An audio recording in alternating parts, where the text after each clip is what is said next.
Welcome to the Pimp Your Brilliance podcast with Monique Malcolm, a show about leveraging your existing knowledge, unique skills, or passion to build a thriving creative business.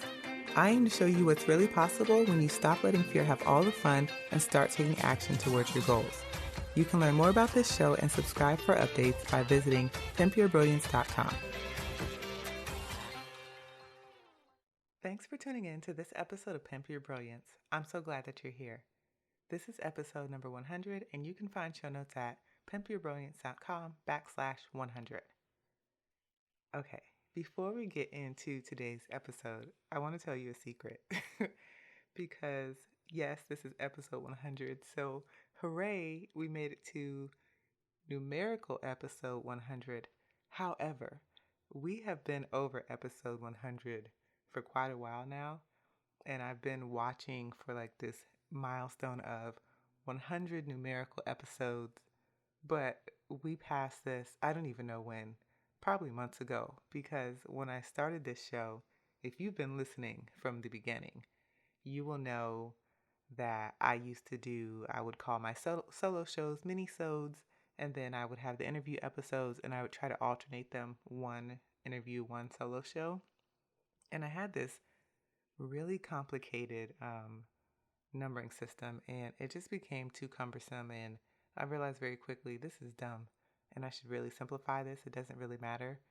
And so I just went to a straight number system, but I was already like 21 episodes in when I made that decision, like 21 mini-sodes in.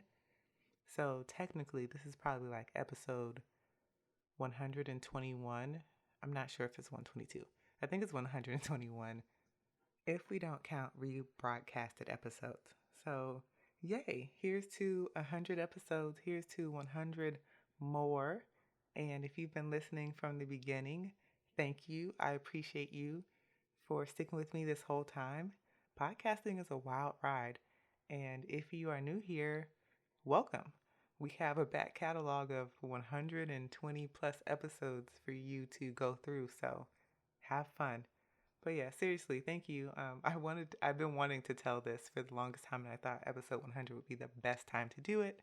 And so there you go. I am really quite giddy about this 100 milestone. I don't know, I feel like I should do something exciting, but we shall see. Anywho, let's talk about today's episode. So in a few weeks, I'm going to be opening the doors to the Brilliance Lounge membership.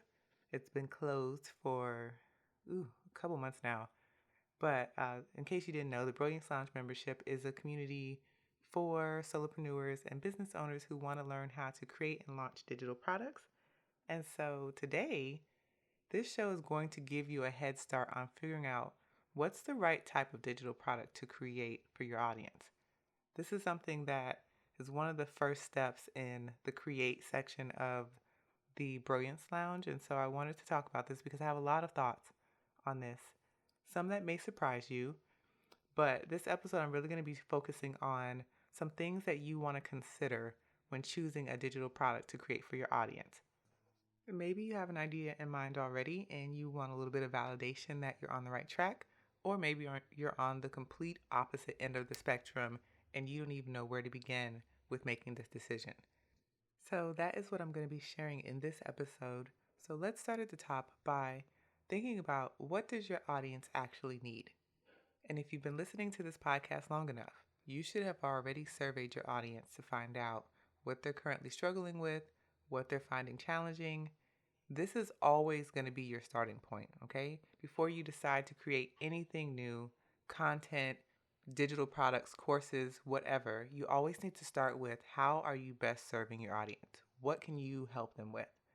So if you have already identified a specific person with a problem that you can help resolve, then you need to go back to your survey results and look for that problem, figuring out what the majority of your audience is currently finding as a challenge and looking for patterns and different things in there, and figuring out where their challenges and problems overlap with your specific expertise. If you haven't done that, then it's time for you to survey your audience. And I talked about defining your audience and identifying a problem that you can solve in episode 95 and also episode 98. I will link those in the show notes. But as always, if you go to Pimp Your Brilliance 95 or Pimp Your Brilliance 98, you will find those episodes there. So that's the first thing that you need to do, is really think about, what does your audience actually need? That's the basis. That's like the foundation of creating a product for them. The next thing that you're going to want to consider is, what makes the most sense for the content? There are some topics that naturally make more sense for certain product types. This is not something that I want you to overthink, okay? So are you showing your audience how to do something step by step? Then a video would probably work best.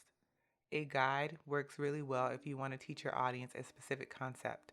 And then workbooks are great for planning and working through information. Bottom line, choose a digital product that makes the most sense here. Don't overthink it. Don't stress yourself. The next consideration that you're going to want to make is, what is your skill level and your comfort level?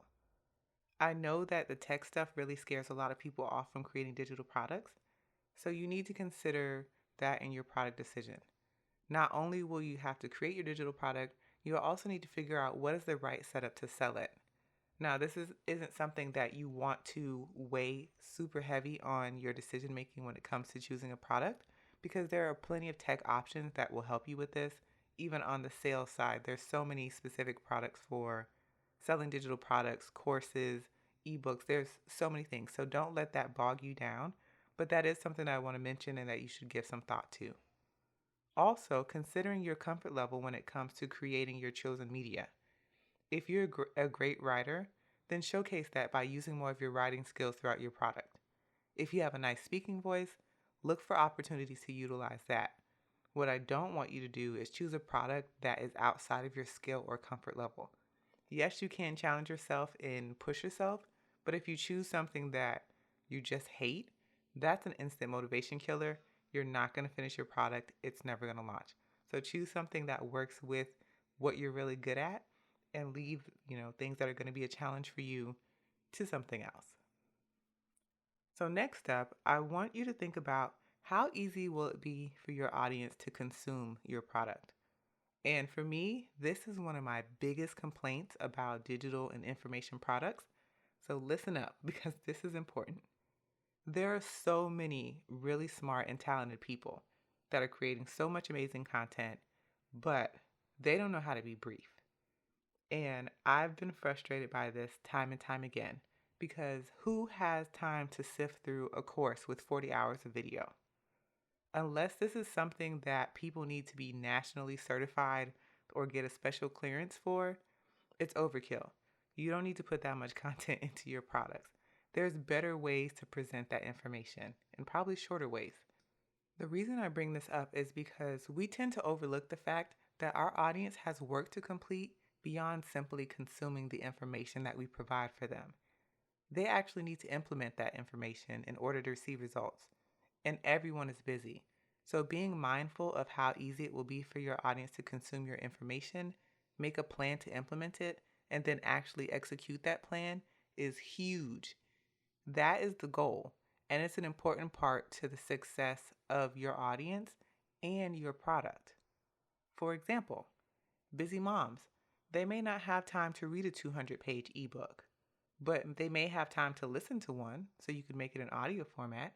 Or even better, they may have time to watch it if you were to create a series of really short videos.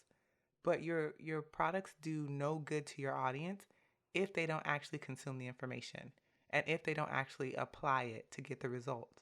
And you need this, because you need that social proof. You need those testimonials. So make sure that when you're creating your product, you are mindful about how much content you're creating, and also, is it going to be easy for your audience to consume this content? So think about that. That's something that you really, really need to consider heavily. My last point is pretty straightforward. It's, what do you want to create? You're the boss, so you get to choose what you create. All of these things that I've said so far are really great considerations. The first one being, making sure that this is something your audience actually needs, and being mindful of whether or not this is easy for your audience to consume, are the two most important considerations. They're all good things to consider, but those are my top two. But on the other end of that is just, what do you want to make? What have you noticed that's missing in the market? Maybe you've noticed that a workbook with your specific skill set is missing and you want to try to create it. Do it. I'm not going to tell you no. Your business is one giant experiment. So don't be afraid to try things, test things, scrap things if they no longer serve you. There's a lot of advice on the internet pushing people, especially first-time digital product creators, towards ebooks. And while I agree the barrier to entry for ebooks is ridiculously low, I don't believe that everyone needs to start with an ebook. I actually feel like the fact that so many people push that advice has diluted the value in ebooks. But if an ebook is where you're at right now, create it if that's what you want to create. You can even mix and match different media elements to create the best solution for your audience. So for example, you can pair a live video series with a workbook and sell it as a boot camp. One thing I will say is that some digital products are easier to create once you have the experience and you've gotten your process down. In general, I don't suggest that people who are brand new start with courses. I know courses make good money and, that's alluring to people. However, good courses take a lot of work and they are prone to scope creep. And so what may start out to be a simple course can really get out of hand really quickly if you don't have it down. And, I don't want you to spend a lot of time trying to build a course. The goal is not to get you to spend 6 months creating your digital product. The goal is probably to get you to spend 6 weeks creating the product. Launch it quickly, get your first sales, get your first round of people, get feedback, tweak it, and then do it again. I don't want you to spend months and months and months trying to create a product. That's not the goal. That's not helping you get to where you're trying to get, which is sales and experience. So don't do that. Instead of trying to do a course, I suggest that you start with a mini course. So maybe 1 to 3 modules or 1 to 3 lessons. You can do a master class. You can do a live workshop as an option. But don't feel like a course is the only thing that's going to help you make good money. If you go back to what I said about combining different elements, if you offer a product and then some type of group coaching solution, you can charge more. If you offer a workbook and you add video components, you can charge more. So you can mix and match to make more money based on what you have put out. It doesn't just have to be a simple basic ebook. You can combine things and make it even fancier. But what I want you to remember here is there are no set rules about choosing a digital product to create. What you need to keep in mind is your audience's results. If you can get results, you can sell your product. Your results are the secret sauce. That's what's most important here. So that's what you want to focus on, creating a product that gets results, that actually works. You can sell that. So a quick recap, the things that you want to consider when deciding on what type of digital product to create for your audience. What does your audience actually need?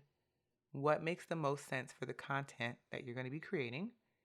What is your skill and comfort level? Because you want to create something that you're going to be happy with and you're going to be happy doing. How easy will it be for your audience to consume it? Again, don't overload them with information. And then finally, what do you want to create? You're the boss. You get to choose ultimately what you create and what feels good here. So I hope this gave you some good food for thought and got the wheels turning on what would be a good product for your audience or a good starter product for you to create. If you need some help figuring out what to create or you want to learn my Brilliant Product Framework, the Brilliance Lounge membership is going to be opening its doors in a few weeks. The waitlist is open today, so you can get on the waitlist and you'll be the first to know once doors are open and we are accepting new members. I would love to have you join us and get your digital product created and launched. So again, if you want details about signing up for the membership or joining the waitlist, you can find them at brilliancelounge.com. And that is all for this week's episode. So until next time, go out there and pimp your brilliance.